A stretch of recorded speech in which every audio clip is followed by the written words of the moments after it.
It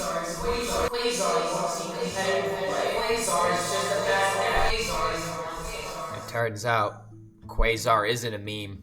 It's a legitimate deck. Before we get into today's video, I want to talk about the topic of Solitaire, because usually I am someone that pushes back against the Solitaire narrative whenever combo decks emerge, or whenever, like, you know, a typical just play all your cards and just uninteract with your opponent the entire time. Just do your thing that the deck is supposed to do, and usually I am someone who defends this.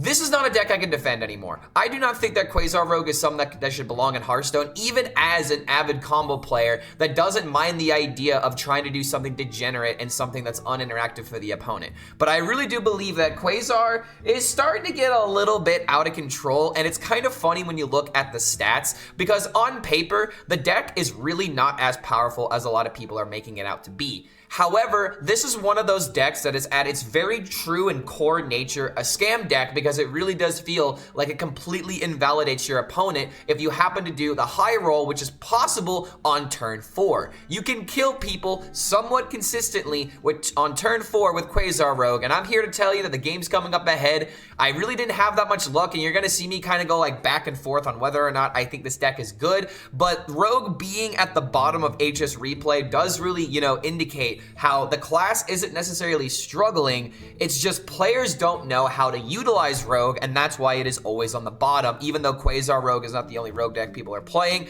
it still says a lot about the class that it is still in last place even after a brand new set. And when you take a look at the meta, if you take a look at the tier list here, you're kind of seeing something a little bit similar to where, you know, you're seeing Rainbow Shaman, you see Elemental Mage that we talked about yesterday. We have Highlander Rainbow DK, which is becoming the most powerful Highlander deck in the Diamond through Legend ranks. We have Odin Warrior, which made a comeback as of yesterday. I'm not happy about this, but I'll save that topic for a future video. Big Spell Mage is still good. Pipsy Paladin is still good. Spell Token Hunter. You're starting to see a little bit of a trend here. All of these decks, except for these two, are decks that were already somewhat good. And honestly, you could make an argument about Rainbow Death Knight, Highlander Rainbow Death Knight, being, you know, a deck from the previous expansion, because this deck actually saw some play in the last expansion as well too. So there's Razzle Dazzle Death Knight, Breakfast Hunter, Earthen Paladin. Where are the brand new archetypes? The only brand new archetypes that I'm even seeing is actually my version of Double Frost Unholy Space Death Knight. Wait a minute, this actually might be the exact 30 list. Yeah, this is my exact list that I was playing on stream the other day, and it turns out it's got some pretty good stats, or maybe it does, I don't know. But apparently, the deck is actually popping up on HSReplay, and this will be hopefully the video that comes out tomorrow.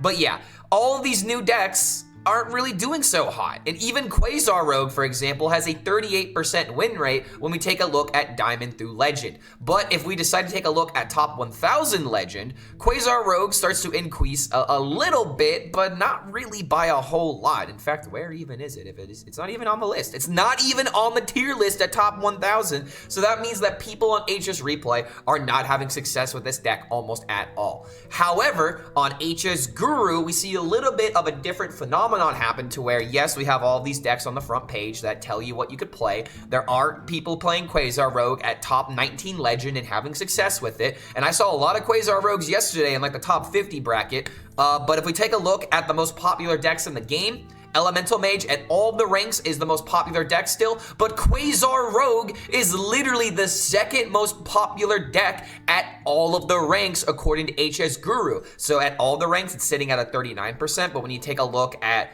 let's take a look at Diamond through Legend first. Diamond through Legend, it's sitting at a 38% win rate. In actual Legend, it goes to about a 40% win rate, as well as being the most popular deck in the format. Then you have top 1K Legend. It starts to sit at a 44% win rate at 14% popularity. And then, yeah, it's just, as you continue going up and up on the ladder, the deck gets a lot more frightening and a lot more consistent, because the top Legend players know how to utilize this deck. But even then, even with all of those really good players trying out this deck and experimenting with it, it is still sitting at a 44%. So why am I saying that this deck is something that shouldn't exist in Hearthstone? Well, I want you to watch this clip, and I want you to tell me why I would be saying such a thing. Bro, if I lose this game, I think I just quit Hearthstone. I think I'm done with Hearthstone if I lose this game. They're just gonna let this happen. Like, for real. Just chill here. I just watched one of my favorite streamers. Feno's been one of my favorite streamers since the longest time. Like, for real, bro. It's turn 4, by the way, if you didn't know.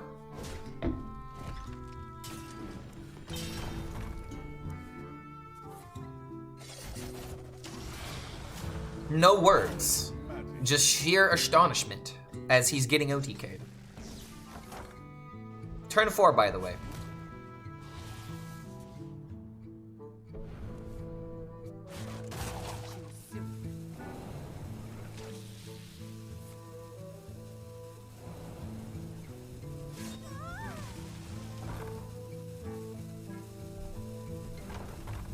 For a second, I thought I didn't have the sound on.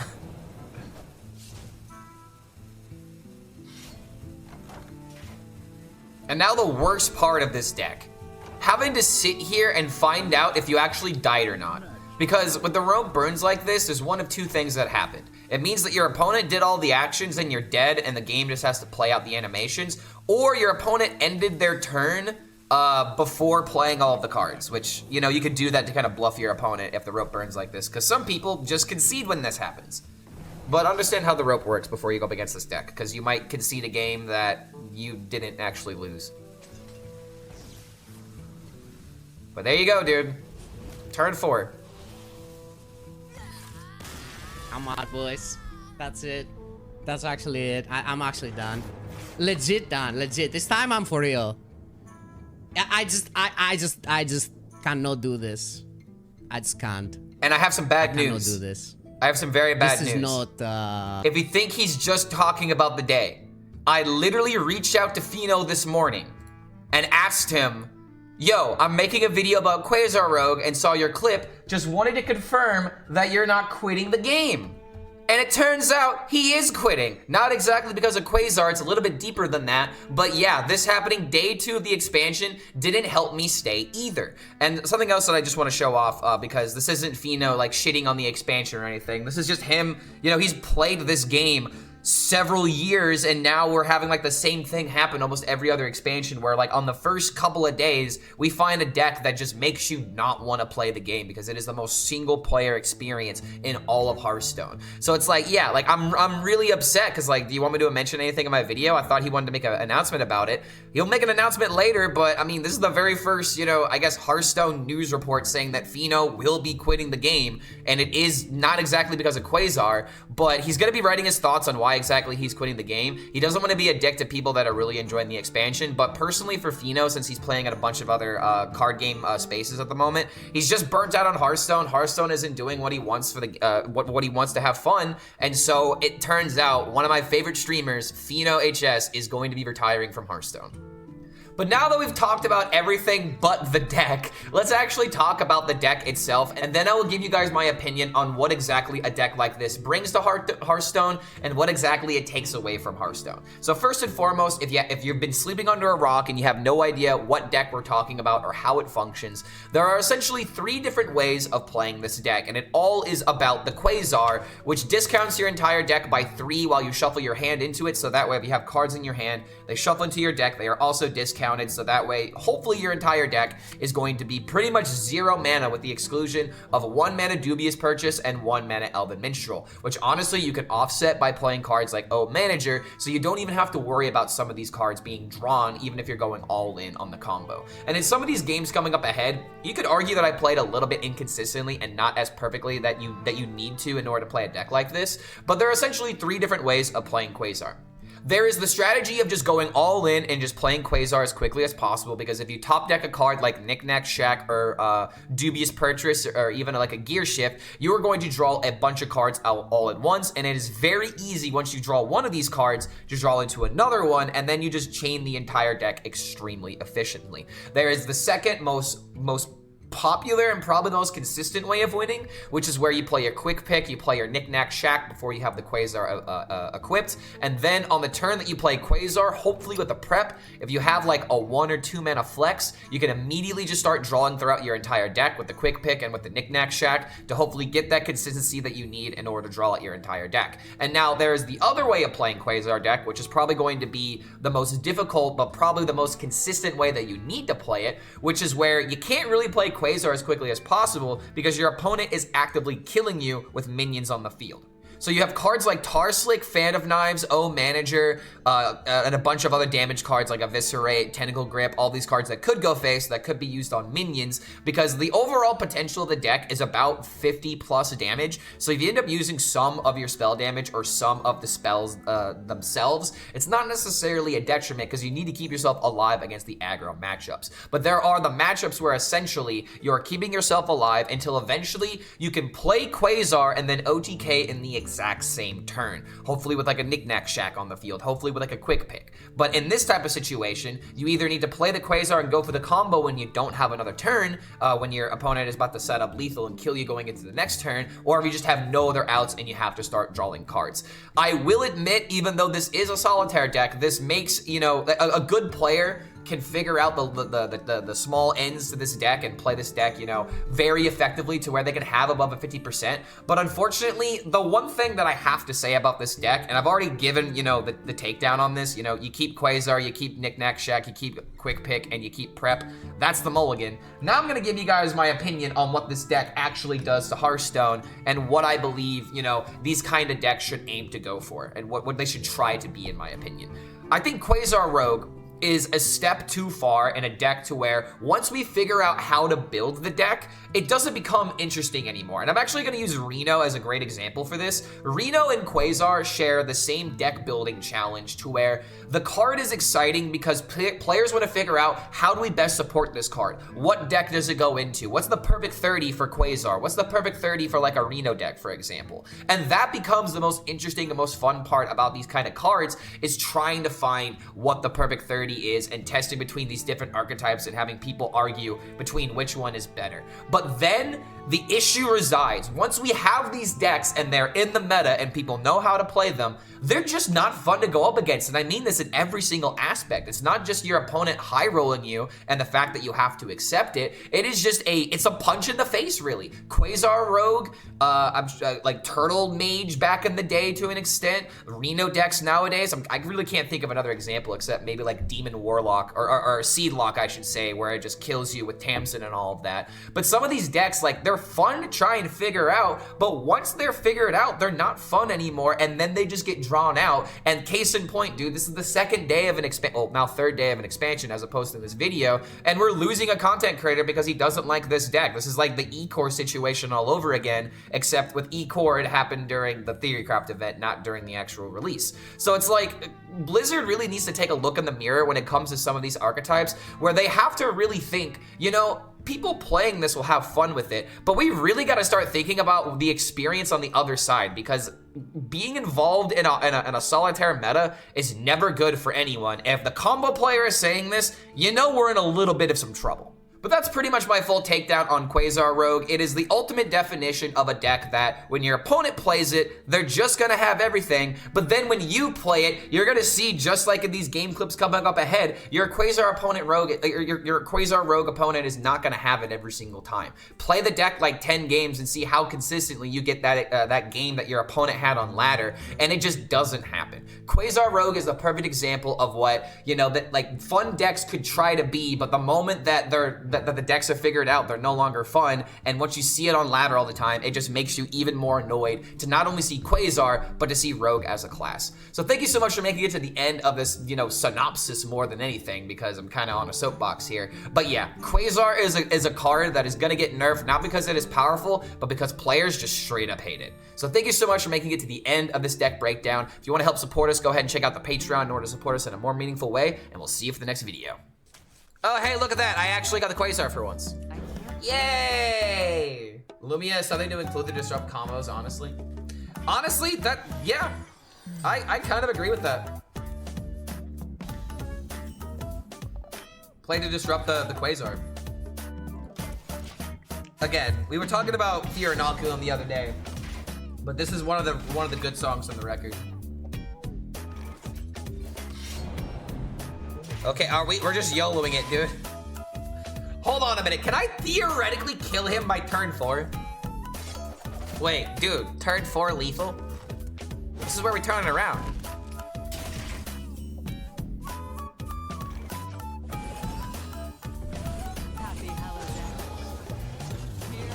All right, 29 instead of 30, significantly easier. Location is a must? Nah, bro, it's fine. Top deck dubious also does it. Quick pick would kind of be inefficient, but I mean, hey man, one good draw and we're there. Gear shift. Come on, give me the good stuff. Don't give me prep. I'm gonna cry if it's prep. Okay, a fan gets us started. We're gonna have to wait. The turn 4 lethal was not written in the stars. The balls of this man. I mean, we full send it, dude. We're in the mirror. Yeah, like case in point. Why would I wait when it's literally the mirror? This would be the matchup where you full send it. All right, here we go. Wish me luck. Turn 5. Arcane magic. How enigmatic. Oh my god. Why? Card drop. Why? Holy Jesus Christ, why?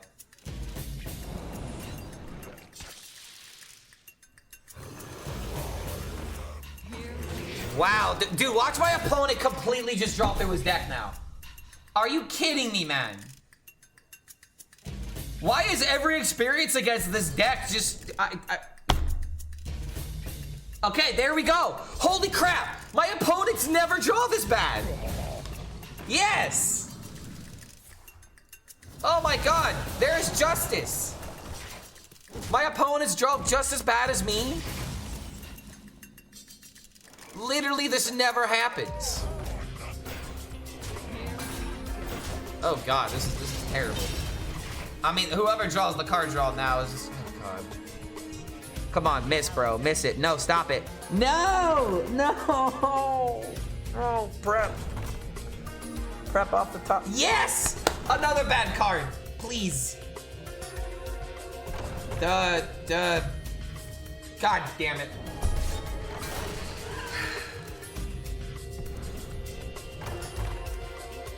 What was the name of that Gorilla song earlier? I don't remember what specifically was playing, but it was off the Plastic Beach record. Welcome to the world of Plastic Beach. Okay, dude. Well, there you go. There you go. I played Quasar in 3. I technically drew more cards than my opponent, but it just goes to show you, dude. Every single time with this deck. Every single time with this deck, dude. You just draw worse than your opponent. I hate this.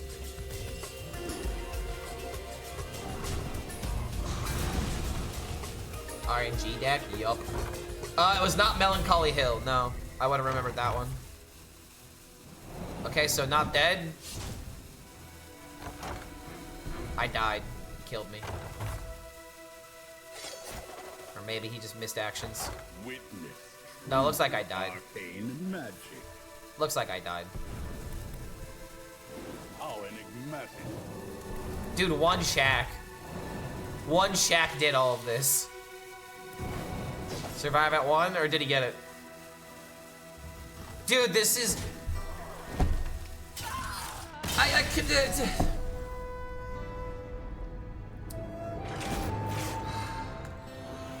It's just not, it's not even fair.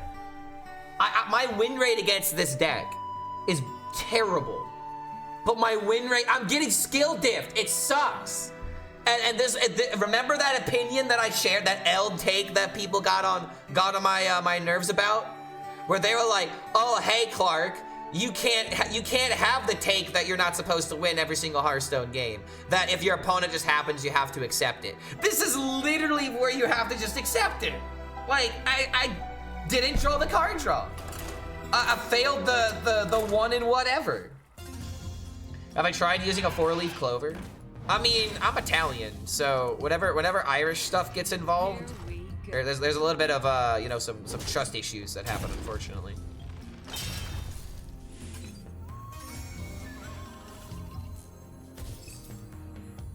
Oh, good lord. Why do I feel like I haven't had like one good game with this deck yet? It's game 7. You're Italian? I thought you were American. I can't be both. I was born in America, but my family is full-blooded Italian. My mom is 50%, my grandma is 100%. Funny. Oh, we'll do this and trade. Ooh, bobbity boopity, let's go, we got the shack. And we got the Quasar, let's go, dude.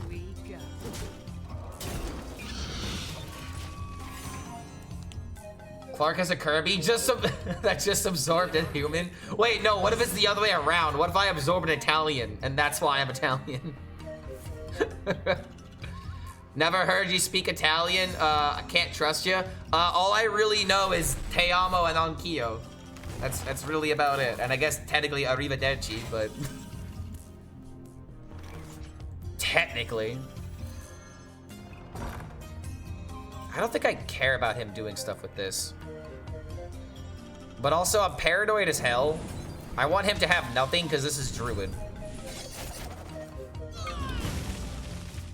Alright. Velen, we have a problem. Rogue is broken. I'm trying to figure that out, but why is my win rate 2 and 5 then? If Rogue is so good, how come I can't win with it?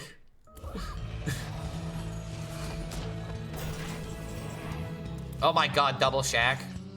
Okay, well now we have to wait because this will just guarantee it. This wasn't wrong, was it? He will Reno you with 8 mana? I'm not just supposed to play the harmonic hip hop. No, we'll just wait. I'm like overthinking this, but like, dude, I need to. Probably lethal with Shack if he had 2 mana left. Maybe, but with my luck, dude, why even risk it?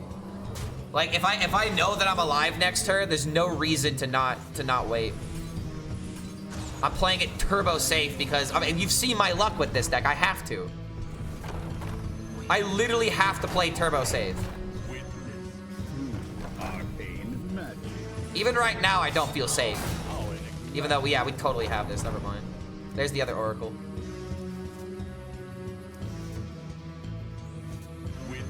All right, now we have to have it. Ain't no way we don't have it, right?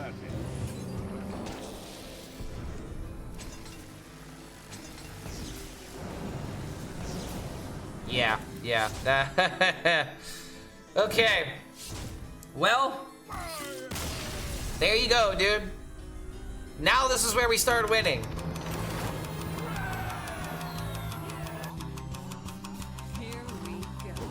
Yeah. I don't mind mana cheating being in the game. I really don't. And all you're really doing is if you add the clause, like it depends on the card, but if you add the general clause to every single card that mana cheats, it cannot discount things less than 1. Then like cards like Lifebinder, when you have a bunch of 1 mana cards, are almost useless. It's just like I don't like the idea of it can't be done, because it can be done. But I will admit that recently mana cheating has been turbo bonkers. But just adding that blanket clause across everything, like, it's just not a good idea. Because, like, exactly, like, Librams, when they can't cost less than 1, yeah, dude, like, they literally, I like that idea where, like, you can reduce, like, your Librams to cost 0, and then they get an extra ability. That's good in my opinion. I like stuff like that, personally. Okay, maybe I should have done this sooner, because now time is a problem. Also, armor, hello. I feel like I should wait before continuing. I'm not killing him right here, so we just have to admit that. Maybe doing this is technically wrong, but it's like, as soon as I draw a Dubious or a Quasar, the chain ends. Same thing with like an Elven Minstrel. And if I'm just playing off the top, I'm still not winning the game.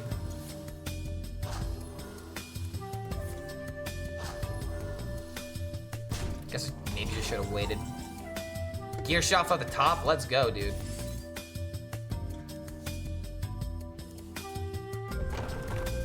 Ethereal.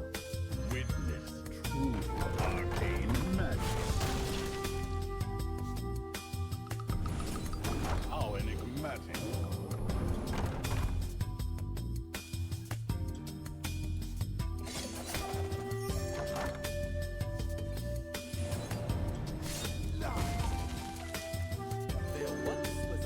I'm not gonna have enough damage to win here.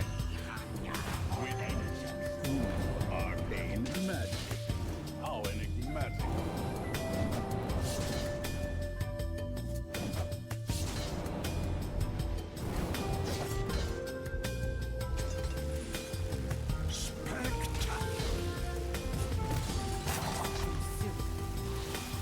Do I have enough damage? Wait a minute.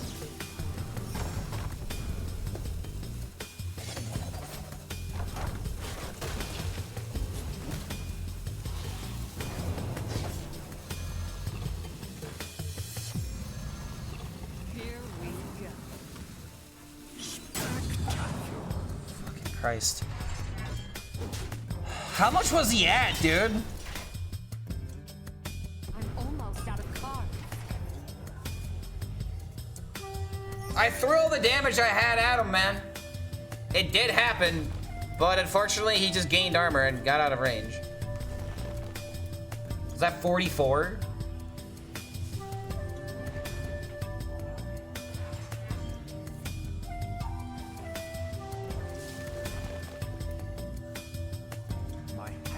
Okay, if I've let that song play, chat's gonna think that it's not working. He was at like, yeah, dude, he's at like 60. We dealt 44. He was at, wait, so he's at 59. He was at 6. We dealt 53. He was at 59. Yes, so we did 53 then. Was equipping weapon lethal?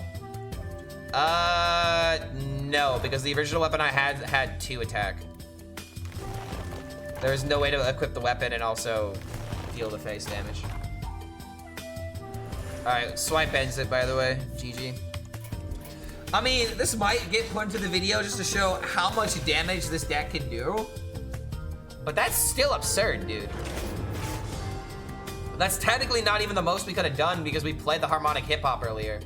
If we actually didn't play that soon, if we didn't, wait, because we played that immediately. If I would have waited on that or got lucky with that, we maybe could have won. Also, it crashed the game. Starship Hunter, no mention. Okay, Starship Hunter is also not that bad. But unfortunately, it's too slow. Overtuned, as of right now, Quasar Mage to a degree, or Quasar Rogue, when your opponent does it. And, okay, don't like that being on the field, but I have to let it live. That and Elemental Mage. Elemental Mage is like really good. It's the clear winner of the expansion. At least as of right now.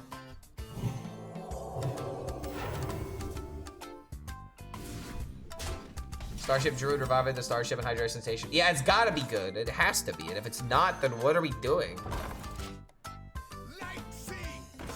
Do I have the high ground though? We could.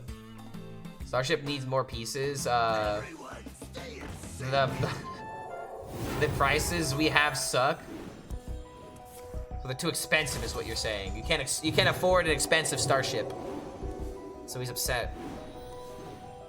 Okay, I'm getting aggro priested, guys. Best card of the set is Ethereal. It's in so many decks. Yeah, I would agree. Oh my dear lord. It's a good thing I don't have to care about the board.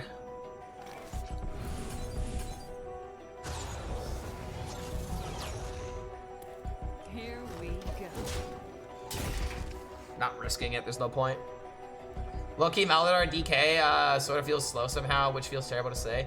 I hate to say it, but Maladar, its best use right now is just as another +10 buff, or +10 corpse buff to the Climactic Necrotic Explosion.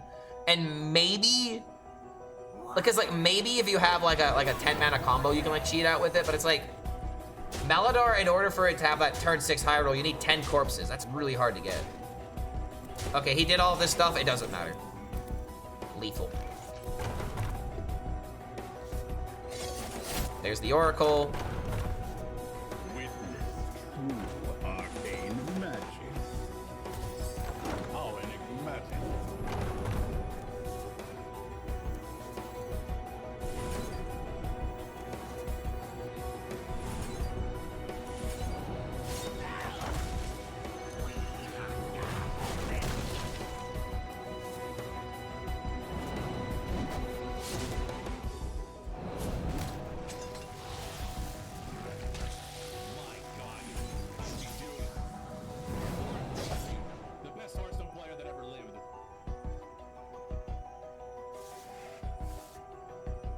Not sure if you can even hear TTS, but can you please do the gifted VIP thing for Snip? Kappa. Just proving a point with that fan of knives. Jesus, dude. It literally has everything to kill everything. Big minion that can't die to Tarslick, fan of knives, kill it with a doob. How do we feel about this deck? What's going on, Kirky? So, as of right now, this deck is kind of failing me, but we're on the up and up. I think we're like 2 and 4, and now we're 4 and 6. So just a couple more games. This deck is the ultimate solitaire deck, though. There's no other way to describe it. I am not gonna mince words around. This deck is literally the ultimate solitaire deck. As in, if it does its thing, you literally can't lose with it. I think I'm gonna just go ahead and do this. This might be wrong, technically. But I like the idea of just trying to maximize whatever next card I draw to be the game ender. And there we go, dude. Okay. Bam, bam. Turn 5 lethal. Blood Mage.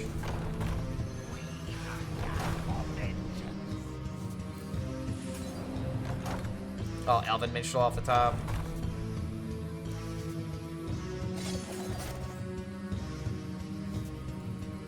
I'm gonna go for it.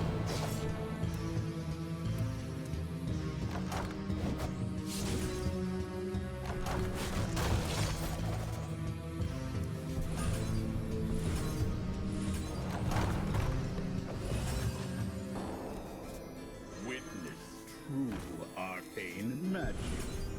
How enigmatic.